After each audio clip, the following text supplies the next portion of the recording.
rya 12 y'ukwezi k'umunani na kabiri dusanzwe dufise igikorwa gitunganijwe cyo kugurura ikigo kijejwe gutegura no kwigisha abenegihugu gutunga imigambi.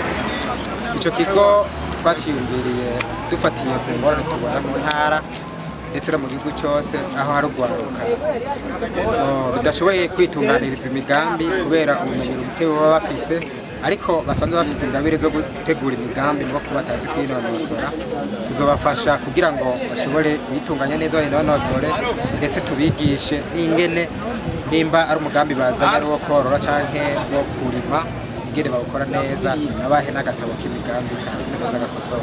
Mbi twawutanguriye mu ntara ya Mwaro kubera ariho dufise icicaro, ariko n'umugambi twahereye ku rwego rw'intara ariko ugiye gukwira ikomine zose zo mu ntara ya Mwaro.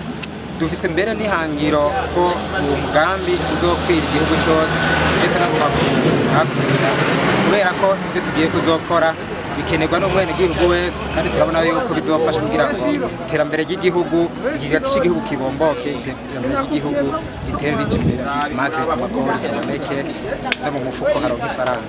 Umugambi wacu uko utunganijwe ni umugambi uzokorera mu bisata 12.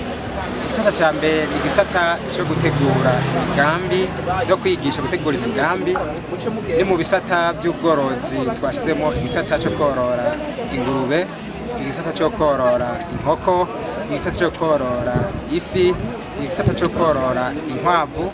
Turatajana mu bisata byo guhingura, aho tugiye kuzohingura isabune zimeze neza z'ubwoko bwose ziba zanditse ko made in Mwaro, ndetse naho twashyizeho n'igisata kijanye n'isuku. Tugiye gukora utubindo ico bita amakotex, kuri twabonye ko bigeme bacu bashiki bacu bafise ingorane zo kuronka akabindo vyoroshe, bigatuma bakoresha udushambara canke utundi bokwita tubindo ducafuye kuko badafise uburyo bwo kugura tujya tuzinde dusanzwe tuzi turi mu mabotike. Ibisata bimwe muri ivyo nivyo, hari n'ibindi bisata tugiye kugura. Dufise kugwaruka sirindi ni hangiro ryo kugira ngo gwaruka rumenye kwitunganiriza akazi, kuko tubona ko abajene benshi gwaruka bize, ariko bize bakaca bagaruka bakazera amaso kuri leta, bibaza yuko leta ishobora gutanga akazi.